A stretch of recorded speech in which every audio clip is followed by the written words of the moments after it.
नमस्कार, आप देख रहे हैं प्रदेश का नंबर 1 डिबेट शो महाबहस। आपके साथ मैं दीपिका सिंह। उत्तर प्रदेश में एक बार फिर से चुनावी अखाड़ा सज रहा है। विधानसभा की 13 सीटों पर उपचुनाव को लेकर सियासी दलों में चिंतन मंथन तेज हो गया है। सभी दल अपने अपने दांव पेच चल रहे हैं। ये रिपोर्ट देखिए, फिर समझने की कोशिश करेंगे कि किसमें कितना है दम।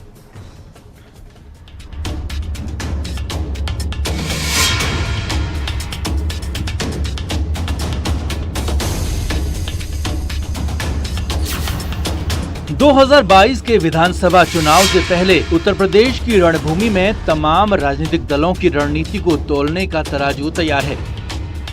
13 सीटों पर होने वाले विधानसभा के उपचुनाव की रणभेरी बज चुकी है। फिलहाल हमीरपुर की सीट से उपचुनाव का आगाज हो रहा है। 23 सितंबर को मतदान और 27 को मतगणना होगी। अब उपचुनाव को लेकर सियासी दलों के दमखम को देखें तो हाथी की चाल थोड़ी ज्यादा तेज दिख रही है। मुस्लिम और ब्राह्मण उम्मीदवारों की सोशल इंजीनियरिंग की इबारत पर बसपा सुप्रीमो मायावती ने विरोधियों को अपने इरादे जता दिए हैं। जी जान से लग के हम लोग उपचुनाव जीतेंगे। टिकट फाइनल किए हैं सारी सीटों पे 13 सीटें 13 सीटों पर जी उपचुनाव लड़ेगी भी है। जी। वहीं उपचुनाव के ट्रैक पर उतरने से पहले एसपी ओवरहॉलिंग में लगी है। बूंद बूंद से खड़ा भरने के भरोसे में अखिलेश यादव छोटे छोटे दलों को साथ लेकर चलने की रणनीति बना रहे हैं। ओम प्रकाश राजभर भी साइकिल पर सवार हो सकते हैं। लोकसभा चुनाव में हाथी की साथी रही साइकिल के सामने उपचुनाव में हाथी से आगे निकलना बड़ी चुनौती है। इन हालात में बीजेपी का जोश एकदम हाई है। उपचुनाव से पहले मंत्रिमंडल विस्तार में जाति समीकरण के जरिए बीजेपी ने अपनी बिसात बिछा दी है। वहीं सभी मंत्रियों को जिलों का प्रभारी बनाकर उपचुनाव फतह की जिम्मेदारी दे दी है। हालांकि उम्मीदवारों का ऐलान होना अभी बाकी है। उसके लिए जिताऊ और जमीनी नेताओं पर नजर जमी हुई है। उपचुनाव में 13 में से 13 सीटें जीतने जा रही है, क्योंकि उत्तर प्रदेश की जनता को, देश की जनता को नरेंद्र मोदी और योगी जी का कार्य पसंद आ रहा है। जिस तरीके से 70 सालों में विकास का पहिया घूमा है। बहरहाल उत्तर प्रदेश में उपचुनाव का रिंग सजकर तैयार हो गया है, लेकिन इस लड़ाई में कांग्रेस अभी तक कहीं दिखाई नहीं दे रही है। वहीं सपा, बसपा और बीजेपी ने अपनी अपनी तैयारियों को धार दे दी है। लेकिन दावे और दांवपेच के बीच सवाल ये है कि आखिर किसमें कितना दम। Bureau report, news 18।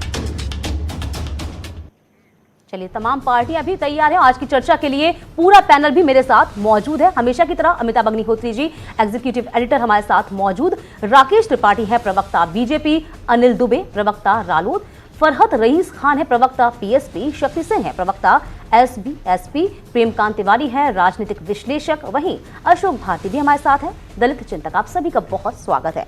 Amitabh ji, एक बार फिर से तमाम पार्टियों ने अब अपनी कमर कस ली है। जहां हम बात कर सकते हैं समाजवादी पार्टी की, तो नए कलेवर में संगठन को मजबूत कर रही है और यहाँ पे बीएसपी ने भी तमाम सीटों पर चुनाव लड़ने के ऐलान कर दिया, 12 सीटों पर, और कहीं ना कहीं इससे चौंकाया भी है।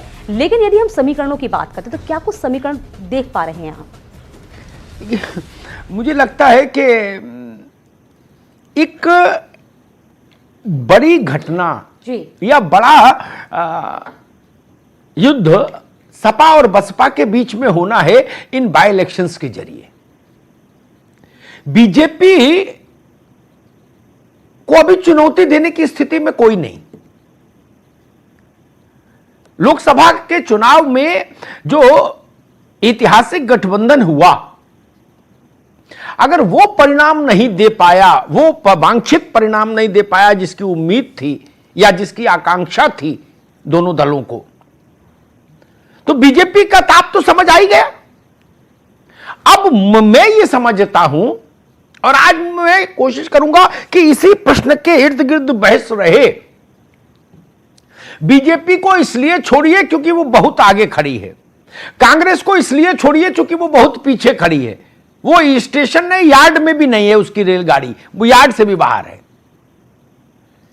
अब मुझे लगता है लड़ाई बसपा और समाजवादी पार्टी के बीच इस बात को लेकर होगी इस बाय इलेक्शन में कि बीजेपी का प्रतिद्वंदी नंबर 1 कौन, हाथी या साइकिल। यह मूल विषय मुझे समझ आता है। लोकसभा चुनाव से कोई मानस बहुत बदल गया हो जनता का, कोई ऐसी घटना परिघटना घट गई हो, मुझे नहीं लगता। जो कुछ राष्ट्रीय स्तर पर घटनाएं घटी हैं उनका बीजेपी के लिए पॉजिटिव असर ही दिखाई देगा जनता के बीच में, चाहे वो 370 हो, चाहे वो ट्रिपल तलाक का मामला रहा हो।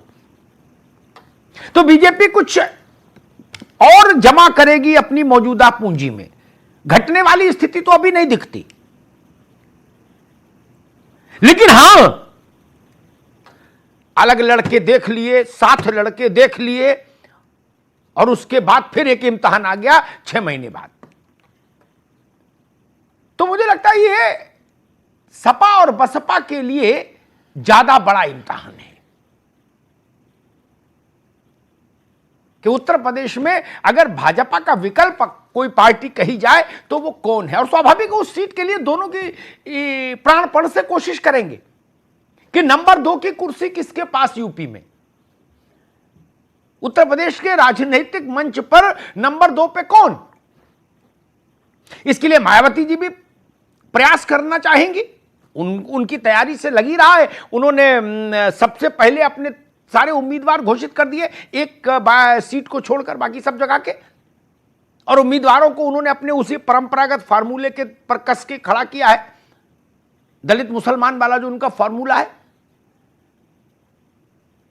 समाजवादी पार्टी ने हमीरपुर में अनाउंसमेंट कर दिया अपने कैंडिडेट का, और प्रदेश भर के संगठन अपने जितने थे, आनुषंगिक संगठन, फ्रंटल ऑर्गेनाइजेशन जितने थे, सबको भंग करके वो नए सिरे से पुनर्संरचना कर रहे हैं अखिलेश यादव अपनी पार्टी की। तो मुझे लगा इस बात की भी पड़ताल होनी चाहिए। और हां, एक चीज जरूर देखनी होगी, ये शिवपाल यादव की पार्टी अगर चुनाव नहीं लड़ती है,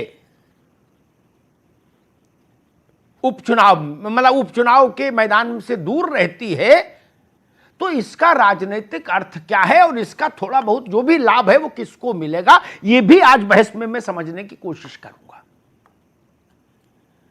कि अचानक वो मैदान में क्यों हट रही है।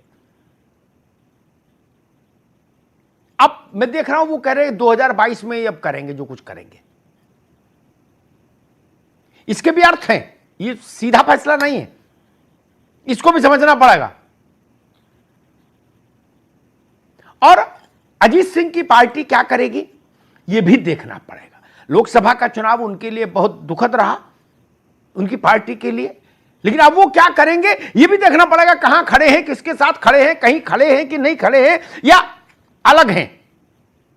ये तमाम मुद्दे मुझे लगता है मुख्य रूप से आने वाले कुछ महीनों में उत्तर प्रदेश की सियासत का रूप स्वरूप तय करेंगे। तिवारी जी, यहां तक मामला ठीक है ना कि भाई लड़ाई इस बात की होगी इन बाय इलेक्शंस के जरिए कि बीजेपी के बाद कौन, हाथी या साइकिल?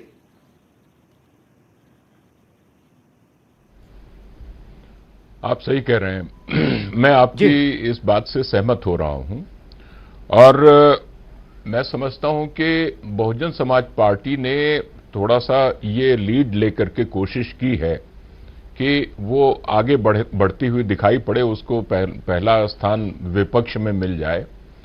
और वहीं पर समाजवादी पार्टी की स्थिति का आपने ही खुद विश्लेषण किया। अब मसला एक ये आता है कि वो दलित और मुस्लिम जो मतदाताओं का समर्थन मायावती चाह रही हैं, तो उसमें इस चीज को परिप्रेक्ष्य में देखते हुए कि इस बीच में मायावती का जो स्टैंड आमतौर से भारतीय जनता पार्टी के पक्ष में अनुकूल होता हुआ दिखाई पड़ रहा है, क्या अल्पसंख्यक या मुसलमान उस बात से सहमत होगा? हालांकि उन्होंने 3 मुस्लिमों को भी कैंडिडेट बनाया है, तो ऐसी सूरत में क्या वास्तव में उनका ये कॉम्बिनेशन सफल हो पाएगा? दूसरी तरफ अखिलेश यादव भी एक तरह से सीरियस दिखाई पड़ रहे हैं, और उन्होंने कई आनुषंगिक संगठनों को भंग कर दिया है, अध्यक्षों को हटा दिया है। केवल अगर रखा है तो इनको नरेश उत्तम पटेल को रखा है।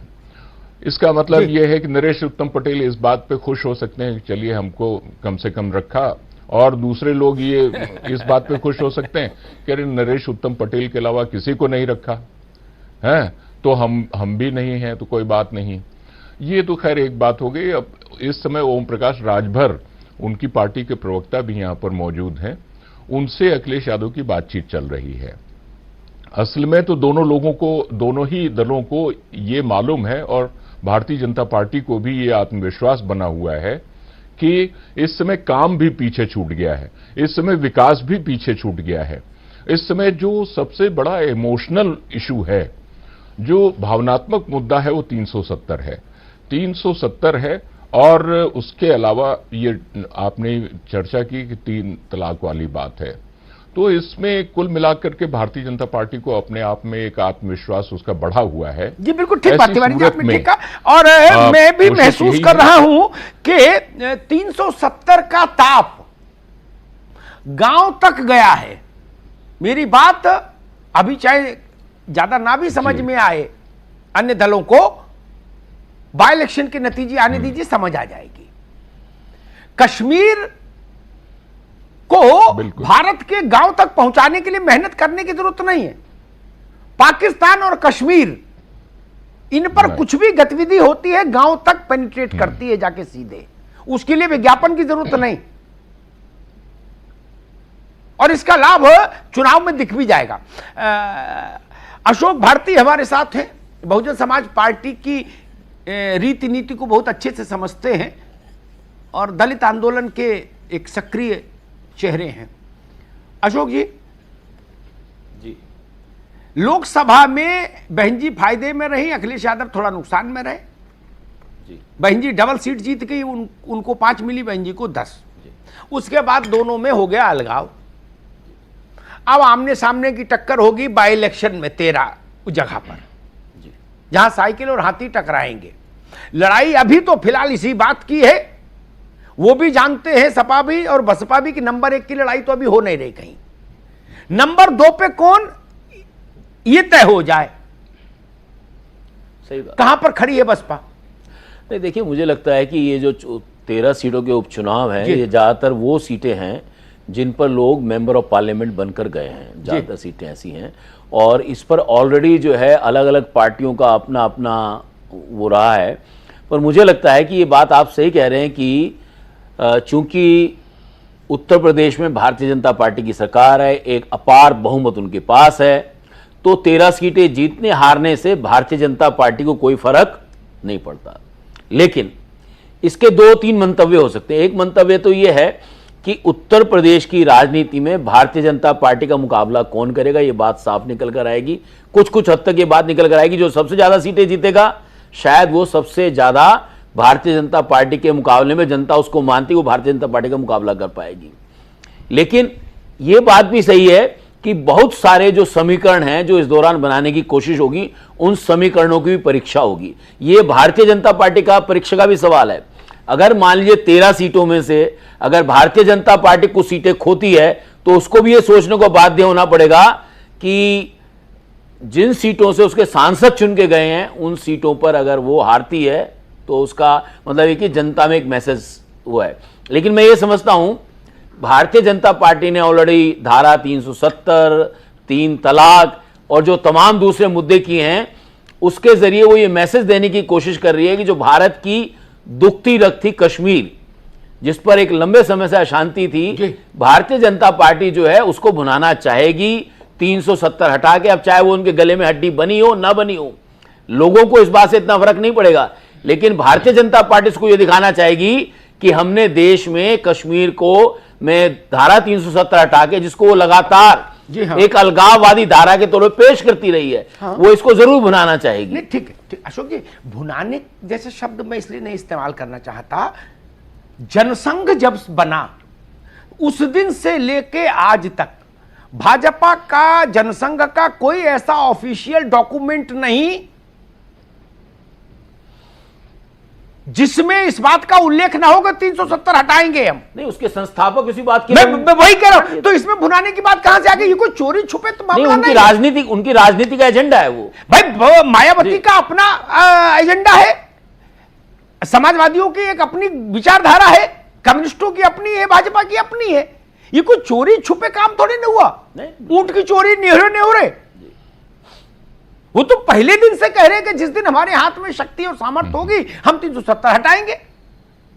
तो अब जब हटा दी तो उतनी बड़ी घटना जब कोई घटती है देश के पटल पर तो उसका राजनीतिक अर्थ तो निश्चित तौर पर निकलता है, उससे तो आप इनकार नहीं कर सकते। जी बिल्कुल नहीं।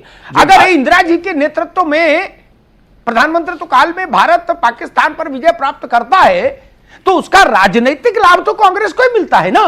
बिल्कुल, इससे कोई कैसे रोक लेगा, और मिलना भी चाहिए। पॉलिटिकल लीडरशिप का एक मैंडेट होता है। मैं चलूंगा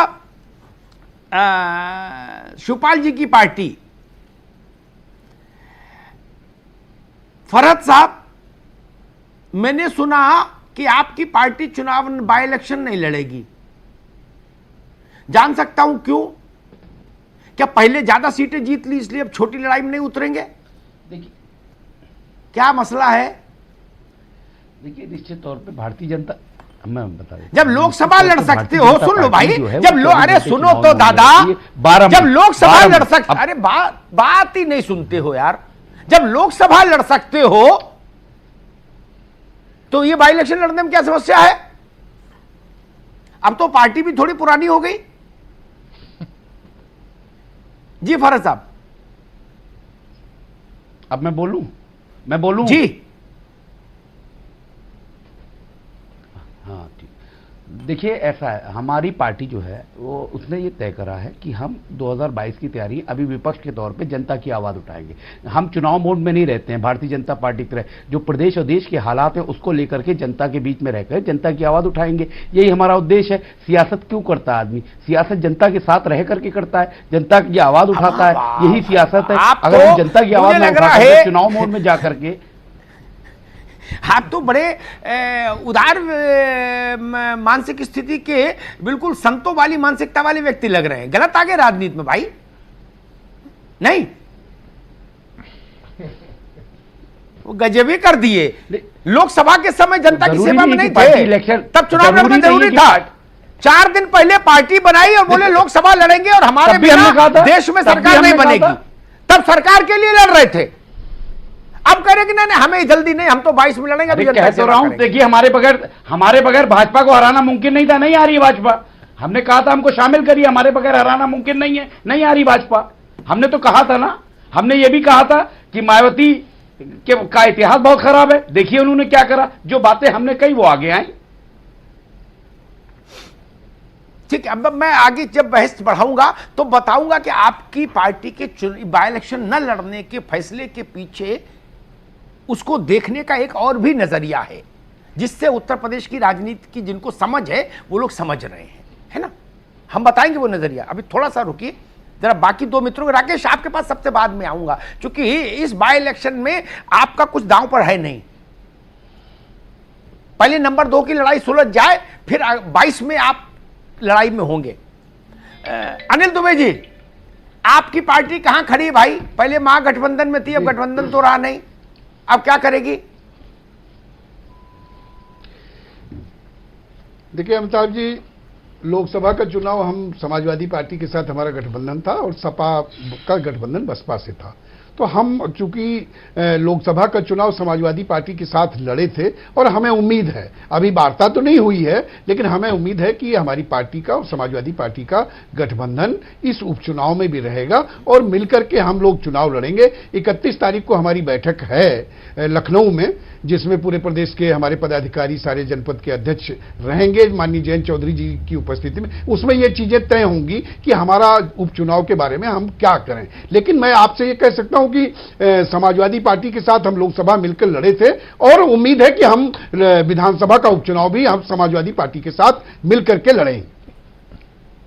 अच्छा ठीक है, मतलब उधर से भी मामला ठीक है, दरवाजा बंद तो नहीं ना, खुला है? नहीं, दरवाजा खुला हुआ है। समाजवादी पार्टी के साथ हमारे रिश्ते थे, हैं और आगे भी रहेंगे। चल ठीक, नहीं आगे का तो मत कहो महाराज, आगे का क्या भरोसा?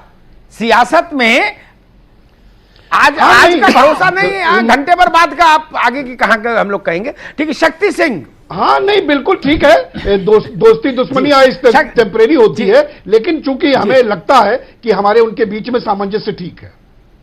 ठीक है, अच्छी बात है। शक्ति सिंह, ओम प्रकाश जी की भी गति बड़ी न्यारी है। नमस्कार। उनकी भी गति बड़ी न्यारी है, हमारे दोस्त हैं, लेकिन फिर भी उनकी गति बड़ी न्यारी है? वो भी यत्र तत्र सर्वत्र कहीं भी खूंटा गाड़ देते हैं। आप सुन रहे हैं कि समाजवादी पार्टी के साथ मिलकर चुनाव लड़ेंगे।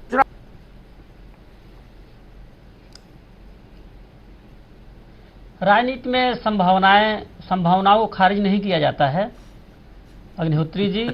अभी आप देखिए कि यही बसपा है कि उपचुनाव नहीं लड़ा करती थी, आज उपचुनाव के लिए तैयार है। और अरे भाई वो तो इसलिए तैयार है, उपचुनाव कैसे छोड़ दे? नंबर 2 कौन है ये तो तय होना है भाई। शक्ति सिंह, फिर बसपा क्या झाल बजाएगी? अगर तो हम सत्ता में थे तब भी लड़ रहे थे। नहीं झाल तो नहीं तो क्या ओम प्रकाश जी पान की दुकान खोल लें? भाई राजनीति में है तो सियासत करेंगे, हम कोई पान की दुकान तो खोलकर चलाने वाले नहीं हैं। हाँ ये जरूर है कि हमारी जिन मुद्दों पे लड़ाई थी भारतीय जनता पार्टी से, 370 मोदी जी ने हटाया, हमारे नेता ने स्वागत किया कि राष्ट्रीय मुद्दे हैं। लेकिन ये लोकसभा का चुनाव नहीं होने जा रहा है, उत्तर प्रदेश का चुनाव होगा और इस चुनाव विधानसभा स्तर पे होंगे, उपचुनाव हैं। हमारे जो मुद्दे हैं कि यदि मोदी जी कहे थे कि हमारी सरकार बनेगी तो गुजरात मॉडल हम लागू करेंगे, विकास का मॉडल है, तो गुजरात में शराब बंद है, बिहार में गठबंधन की सरकार है, शराब बंद है। तो हमारी तो मांग माननीय राजभर जी की है कि यहां भी शराब बंद कर दीजिए। क्यों नहीं शराब बंद करते हैं? क्या यूपी में शराब बंद हो जाएगा तो कौन सी नुकसान आ जाएगी, कौन सी आफत आ जाएगा? हम इन मुद्दों को लेकर हम क्षेत्र में हैं और जहां भी उपचुनाव हो रही है हमारी पूरी तैयारी है। हम गठबंधन के साथ भी और गठबंधन के अलावे भी अकेले भी लड़ने का दम रखते हैं। हमारी पूरी तैयारी है, उपचुनाव हम अपने मुद्दों पे लड़ेंगे और दम रखने में कोई रोक है क्या? हटाने का प्रयास करेंगे। जी नहीं, दम तो भाई है, दम है तभी तो राजनीति होगी। ये क्या कम है कि केवल यही कह रहे हो कि हिंदुस्तान में लड़ेंगे? हम ये बताना चाहते हैं कि 9 जुलाई 2016 को, ठीक है सुनो, अरे सुनो भाई, विश्व भर की बात नहीं है, हम उपचुनाव लड़ने जा रहे हैं ये लोकसभा। ठीक है, अच्छी बात है, अच्छी बात है शक्ति, अच्छी बात है दोस्त। शक्ति सिंह ने कहा कि ये लोकसभा का चुनाव नहीं है, राष्ट्रीय मुद्दों का चुनाव नहीं है, प्रदेश का चुनाव है और अब की हम फेटा कस के आए हैं। अच्छी बात है, मैं उनके आशावाद को प्रणाम करता हूं। अच्छा आशावाद होना चाहिए, राजनीतिक कार्यकर्ताओं में आशावाद रहना चाहिए, नहीं तो लड़ेंगे कैसे? लोहिया जी हमेशा इस बात की एडवोकेसी करते थे कि हारो चाहे जीतो चुनाव हमेशा लड़ो। ठीक बात है, ओम प्रकाश राजभर में ये जिजीविषा है।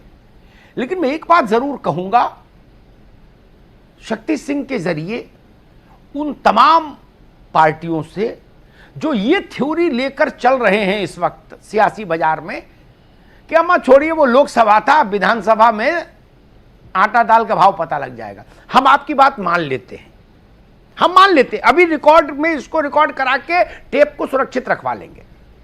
अगर विधानसभा उपचुनाव में भी परिणाम वही रहा जो मुख्य विधानसभा चुनाव में रहा या लोकसभा में रहा, तो उसके बाद आप सब लोग समवेत रूप में ये मानोगे कि देश भी साथ प्रदेश भी साथ, भाजपा की दोनों सरकारें अच्छी चल रही,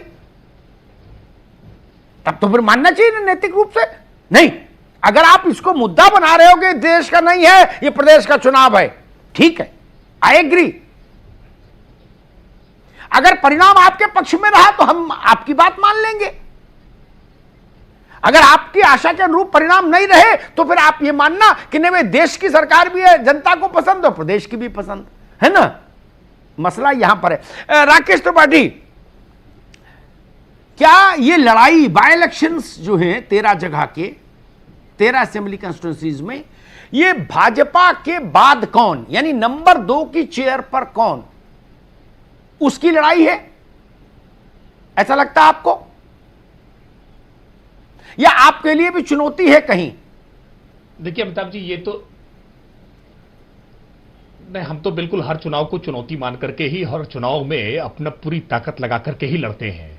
लोकसभा चुनाव के परिणाम आने के बाद ही भारतीय जनता पार्टी ने उत्तर प्रदेश में अध्यक्ष की भी नियुक्ति की और उत्तर प्रदेश में हमने अपने संगठन का विस्तार करने के लिए सदस्यता अभियान भी चलाया। सदस्यता अभियान चलाने के बाद इस समय संगठन पर्व में हम संगठन के निर्वाचन की प्रक्रिया प्रारंभ कर रहे हैं, जिसमें पार्टी के जिला संगठनों की हम फिर से ओवरहालिंग करके नई कमेटियां बनाने का काम कर रहे हैं। यानी परिणाम आने के बाद हम किसी प्रकार से परिणाम के अभिमान में नहीं आए, हम किसी प्रकार के जश्न में नहीं डूब गए। हमने अपने संगठन को दुरुस्त करने के लिए फिर से अपने प्रयास शुरू कर दिए।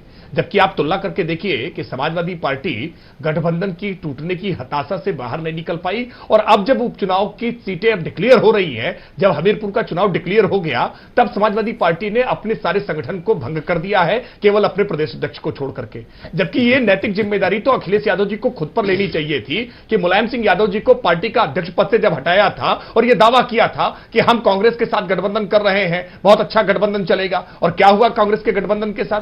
फिर बसपा के साथ गठबंधन किया, क्या हुआ बसपा के गठबंधन के साथ? समाजवादी पार्टी लगातार दुर्दशा को प्राप्त हुई। इस बात की सबसे बड़ी जिम्मेदारी तो अखिलेश यादव जी की फिक्स होनी चाहिए थी, लेकिन अखिलेश जी ने सबकी जिम्मेदारी फिक्स करते हुए सबको पदों से हटा दिया, अपने पद पर कोई आंच नहीं आने दी है। पहली बात, बहुजन समाज पार्टी में संगठन का तो कोई आधार ही नहीं रहा, वहां तो केवल कोऑर्डिनेटर बनाए जा ही इस बात के लिए जाते हैं कि ज्यादा से ज्यादा टिकटों के दाम की वसूली आ सके, ये कोऑर्डिनेटर इसको सुनिश्चित करा रहे। और इसीलिए सबसे पहले टिकट उन्होंने घोषित इसलिए किए हैं, और विश्वास मानिए जब नॉमिनेशन होगा तो इनका नॉमिनेशन नहीं होगा, जिनके टिकट घोषित किए हैं तब तक बदल जाएंगे सारे टिकट। अभी लोकसभा के चुनावों में भी जो टिकट घोषित किए थे, लगातार इन्होंने टिकट बदलने का काम किए हैं, वो सपा ने भी, वो बसपा ने भी। हम जब टिकट घोषित करते हैं तो एक भी टिकट बदलते नहीं है, कहीं कोई आपौदिक परिस्थिति उत्पन्न हो जाए तब तक हम कोई टिकट बदलते नहीं है। और इस लोकसभा के चुनाव में भी ना हमने कोई टिकट बदला, ना किसी प्रकार की अपनी किसी रैली सभा को कैंसिल करने का काम किया। यानी प्री प्लानिंग, डिटेल प्लानिंग, पूर्ण योजना के आधार पर भारतीय जनता पार्टी काम करती है। और हमें पूरा विश्वास है कि हमारे लिए अपॉर्चुनिटी है, हम अपने विधायकों की संख्या और बढ़ा सकें। इन 13 जो उपचुनाव हो रहे हैं, इन 13 उपचुनाव में 10 सीटों पर भारतीय जनता पार्टी पहले ही अपने कमल खिला चुकी है। बची हुई 3 सीटों पर, विशेष करके रामपुर में और अंबेडकर नगर में भारतीय जनता पार्टी कमल खिलाए, क्योंकि ये प्रेस्टिजियस सीटें हैं। अंबेडकर नगर जहां से मायावती जी प्रतिनिधित्व कर चुकी हैं, रामपुर जहां से आजम खान इस समय लगातार अपने दुर्दिन को प्राप्त हो रहे हैं, इन सीटों पर भारतीय जनता पार्टी कमल खिलाए, अपनी परचम लहराए। और उत्तर प्रदेश में योगी आदित्यनाथ जी की सरकार, जो एक लोकप्रिय सरकार चल रही है, जिसके कामकाज पर जनता ने मुहर लोकसभा के चुनाव में लगाई है, नरेंद्र मोदी जी का जो ब्रेक लेना है उस पर फिर मुहर लगाने का अवसर है। जी ठीक, लेकिन ब्रेक पर जाने के बाद जब हम लोग वापस लौटेंगे तो जरा इस मसले को समझने की कोशिश करेंगे कि जब युद्ध सर पर हो, युद्ध का नगाड़ा बज चुका हो, युद्ध का शंखनाद हो चुका हो, उस वक्त कहीं सेना की यूनिटें डिसॉल्व की जाती हैं क्या? क्या समाजवादी पार्टी का यह फैसला राजनीतिक तौर पर सही है या गलती हो गई? यह काम या तो पहले हो लिया होता और अब तक नई कमेटियां बन गई होती, शहर में, जिले में, मंडल में, प्रदेश में, या विधानसभा चुनाव के बाद हो जाता। बहुत लंबा टाइम तो है नहीं बाई इलेक्शन के। अब कौन किसको पर्चा भरवाने ले जाएगा, कौन जलूस का पैसा देगा, कौन वेंडू इकट्ठा करेगा, कौन माइक लाएगा, कौन दरी बिछाएगा, ये एक बड़ा सवाल है। बड़ी पार्टी, बड़ा सवाल। ब्रेक के बाद इस पर चर्चा करेंगे। बिल्कुल, वक्त हुआ छोटे से ब्रेक का। ब्रेक के उस पार भी महाबहस जारी रहेगा।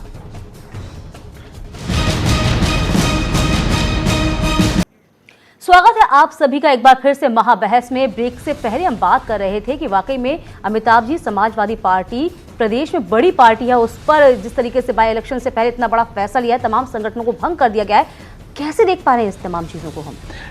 तिवारी जी, प्रेमकांत जी, आपकी अनुभव क्या कहता है? चुनाव से ठीक पहले समूचे संगठन को डिसॉल्व कर देना राजनीतिक तौर पर अच्छा कदम है या नुकसान देगा समाजवादी पार्टी को?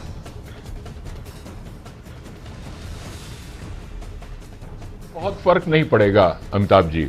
देखिए, ये सभी पार्टियां, भारतीय जनता पार्टी सहित, जिसको काफी आत्मविश्वास है इस बात पर, और विपक्ष में भी जितनी पार्टियां हैं, राजनीतिक दल हैं, वो सभी जानते हैं कि आगे परिणाम क्या आना है और 2022 के लिए देखना है। कुल मिलाकर के हम एक संभावना देखते हैं कि अगर शिवपाल यादव ने प्रसपा के चुनाव न लड़ने की घोषणा कर दी उपचुनाव में, तो इसके कुछ निहितार्थ निकाले जा सकते हैं। हो सकता है कि जो नुकसान समाजवादी पार्टी का चुनाव में हुआ था वो शिवपाल जी की तरफ से जो कैंडिडेट खड़े किए गए थे उनकी वजह से भी हुआ था, इसमें कोई संदेह नहीं है। अब अगर हार भी जाते हैं समाजवादी पार्टी के कैंडिडेट, लेकिन उतने करारी हार नहीं हारते हैं, तो जाहिर है कि इनका और उनका वोट बट नहीं पाएगा। इस लिहाज से कुछ वोट बेहतर भी मिल सकते हैं। और चूंकि दोनों लोगों ने एक ये एक्सपीरियंस कर लिया है, तो हो सकता है कि इससे कुछ सकारात्मक माहौल बने दोनों लोगों के बीच में। वैसे भी एक कहावत कही गई, टूटी कमान बड़ा बंद दरवाजा ना खुले रोशनदान खुल सकता है। अशोक भारती, शिवपाल जी का यह फैसला उतना सरल नहीं है जितना सरल उनके प्रवक्ता फरहत रईस खान बता रहे हैं कि 22 में ऊर्जा लगानी है। राजनीतिक पार्टी की ऊर्जा ऐसी नहीं होती कि 5 साल में एक ही बार लगे, वो ऊर्जा रिचार्ज होती रहती, हर बार लगती। क्या इसका अर्थ यह माना जाए कि समाजवादी पार्टी को वोट कटने से जो क्षति हो सकती थी, उस क्षति को रोकने के लिए शिवपाल यादव ने अभी निर्णय लिया कि इस युद्ध में हम नहीं उतरेंगे? 22 तो बहुत दूर है, किसने देखा भाई? अशोक भारती, क्या लगता है? देखिए, मुझे लगता है कि शिवपाल जी इस बात को समझते हैं कि जो चुनाव के, जो लोकसभा चुनाव के रिजल्ट आए, उनको उसका अंदाजा था और वो अपनी ताकत दिखाना चाहते थे, वो ताकत दिखा पाए।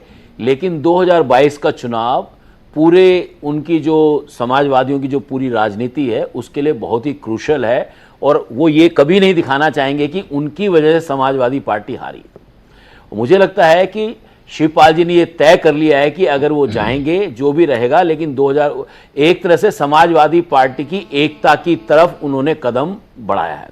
और इसका मतलब ये है कि समाजवादी पार्टी में ये बात भी समझ है कि जो बहन मायावती जी ने जो कुछ कदम उठाए हैं, उस कदम से दलितों का भी कुछ वोट समाजवादी पार्टी की तरफ जा सकता है। तो इससे मुझे लगता है कि क्योंकि शिवपाल यादव कोई नए नवेले नेता नहीं है, वो बहुत पुराने और मुलायम जी के साथ के हैं, वो धुरंधर हैं, वो समय की चाल को समझते हैं। तो मुझे लगता है उनको समय की चाल समझ में आ गई है कि इस चुनाव में वो ये दिखाने की कोशिश करेंगे कि समाजवादी पार्टी में वो कुव्वत है कि वो सबको साथ लेके चल सकती है, और ये कुव्वत बहन मायावती में नहीं है। वो इसको साबित करना चाहते हैं। फरहत रईस खान, दरवाजा न सही खिड़की खुली, ऐसा बोल सकते हैं?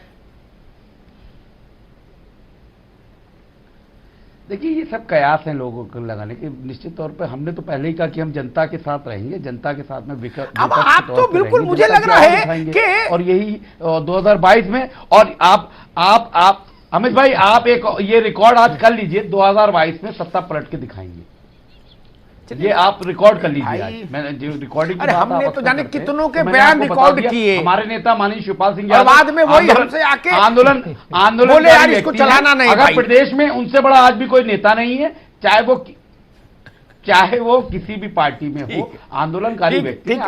ठीक है भाई, और पुराना ठीक है। अब अपने नेता की तारीफ में आप लोग करो, इसके लिए मंच नहीं दे पाएंगे ना। थोड़ी बहुत तारीफ ठीक है, अब आप पूरा स्तुतिगान पढ़ दोगे, मैं मंच नहीं दूंगा। राकेश त्रिपाठी को भी नहीं दे सकता, आपको भी नहीं दे सकता। अपने अपने नेता का स्तुतिगान अपने अपने दफ्तर में करो भाई, या नहीं, ये नहीं चलेगा। शक्ति सिंह, आपको फाइनली अब आप ओम प्रकाश राजभर को समझ आ गया कि भाई अब हमारा और सपा का ही निभा हो पाएगा, अब उधरी चलो, चल खुसरो घर आपने।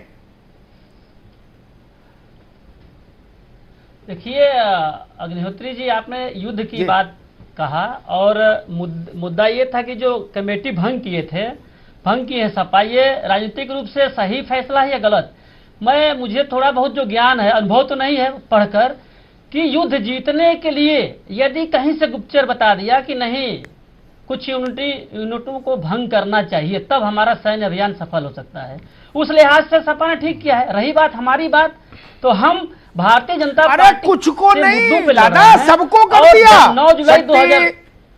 वेट ए मिनट, कुछ यूनिट्स को भंग नहीं किया भाई, उन्होंने पूरे प्रदेश में सारे घर के बदल डालूंगा कर दिया। जो गुप्तचर ने ऐसे गुप्तचरी को भी प्रणाम, जो ऐसी रिपोर्ट दे के पूरे प्रदेश में सबको हटा दो, तो उनके अध्यक्ष ने सबको कर दिया। हाँ होता है, जीतने के लिए सबको हटाना पड़े तो नया अध्यक्ष बना लेंगे, क्या दिक्कत है?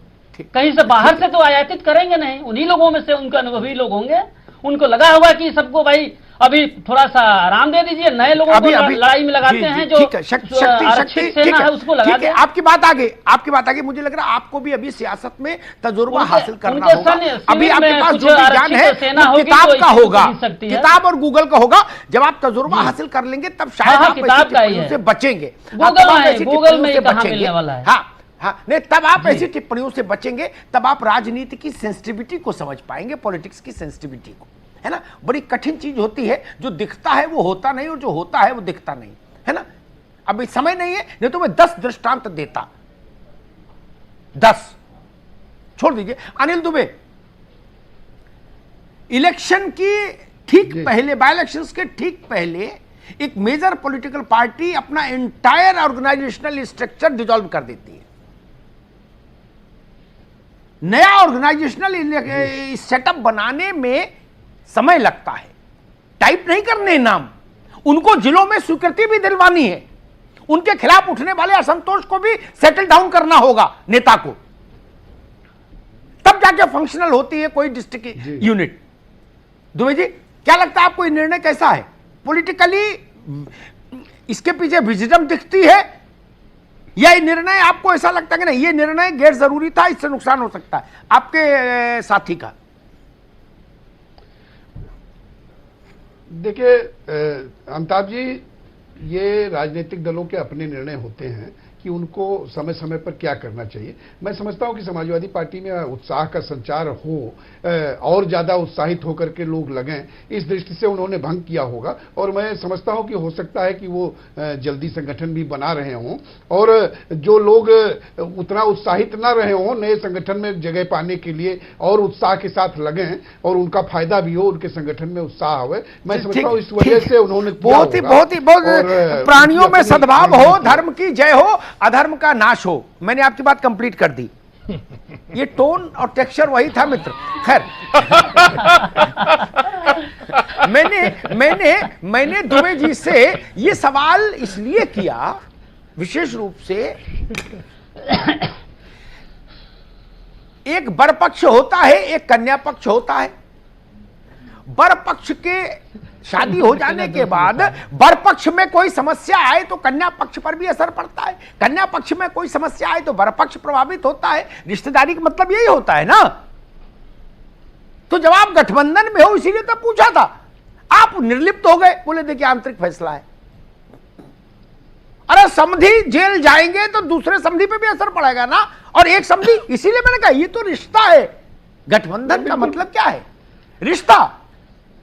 आप तो नातेदार हुए, शक्ति सिंह नातेदार हुए, और अब तो मैं कहूंगा फरत खान भी आधे नातेदार हो गए। तो अशोक भारती को छोड़कर आप तीनों तो आपस में नातेदार हुए ना, इसलिए पूछा था। खैर राकेश त्रिपाठी, दो बड़े फैसले दिख रहे हैं। एक शिवपाल जी की पार्टी का चुनाव न लड़ने का ऐलान, जिसका एक राजनीतिक मंतव्य है, और दूसरा कल तक आपके साथ जो थे ओम प्रकाश जी, उनका अखिलेश यादव के साथ जाना। इन दोनों फैसलों से आपके पार्टी के चुनावी संभावनाओं पर कोई असर आप देख रहे हैं कि इसके लिए आपको ज्यादा मेहनत करनी पड़ेगी, समीकरणों को कुछ ज्यादा दुरुस्त करना पड़ेगा?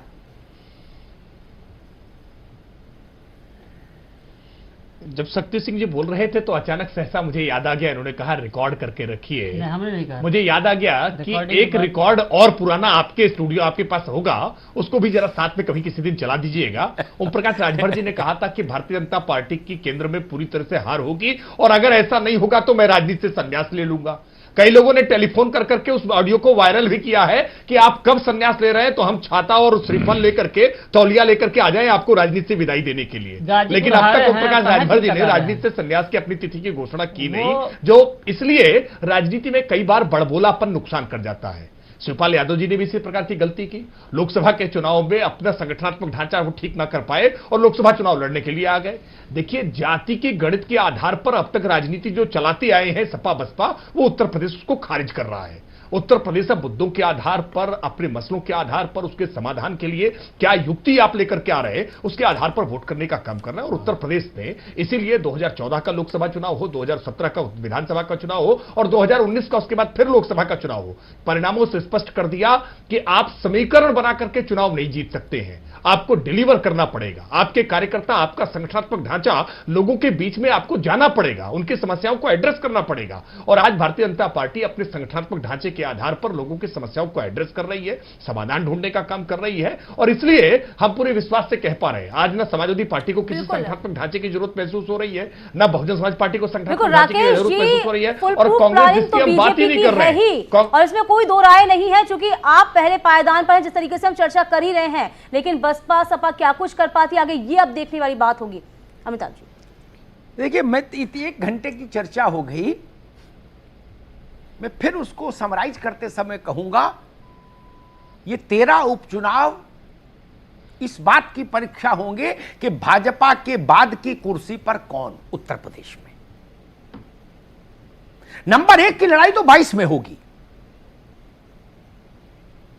और मुझे नहीं, हालांकि मैं जनादेश का हमेशा सम्मान करता हूं, उस पर कोई संकेत टिप्पणी करता नहीं सार्वजनिक मंचों से, लेकिन फिर भी मुझे जितनी राजनीतिक समझ है उस दृष्टि से मुझे लगता है कि बाय एंड लार्ज बीजेपी अभी कंफर्ट जोन में है और उस कंफर्ट जोन को एंजॉय कर रही है वो उत्तर प्रदेश में अच्छे से।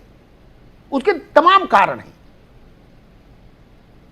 लेकिन एक बात मैं जरूर कहूंगा, इस चुनाव में एक ये प्रयोग भी आजमा लिया जाएगा राजनीति की प्रयोगशाला में कि ओम प्रकाश राजभर की पार्टी और समाजवादी के बीच में रिश्ता बना तो क्या परिणाम आया। एक और ये इससे बड़ा एक प्रयोग और परख नली में जाएगा, लेबोरेटरी में वो जाएगा कि शिवपाल जी की पार्टी अगर मैदान से हट गई तो उसका सपा को कितना लाभ हुआ, यह भी तय हो जाएगा, इतिहास में यह भी दर्ज हो जाएगा। ये 2 बड़े टेस्ट हैं जिन पर देश प्रदेश की निगाह रहेगी और मेरी भी निगाह रहेगी। और तीसरी महत्वपूर्ण बात जो मैं कहना चाहता हूं, ये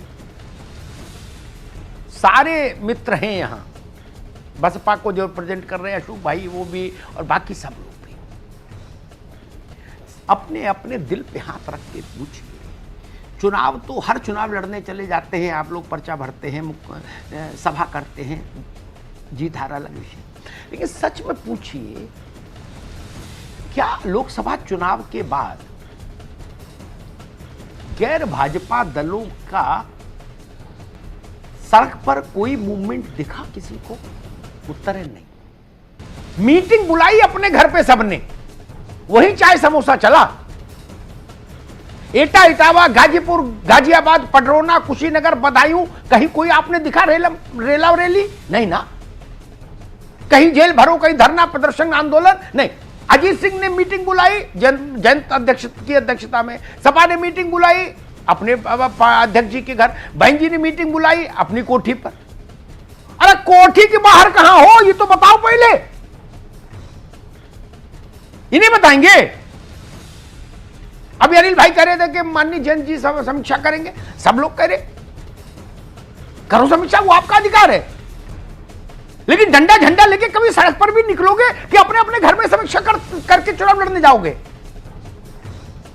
और इस शैली का परिणाम क्या है, ये इतनी बार सामने आ चुका, फिर भी विपक्षी दलों के धैर्य को मेरा साष्टांग प्रणाम, जो कह रहा है कि हम तो ऐसे चलेंगे जी।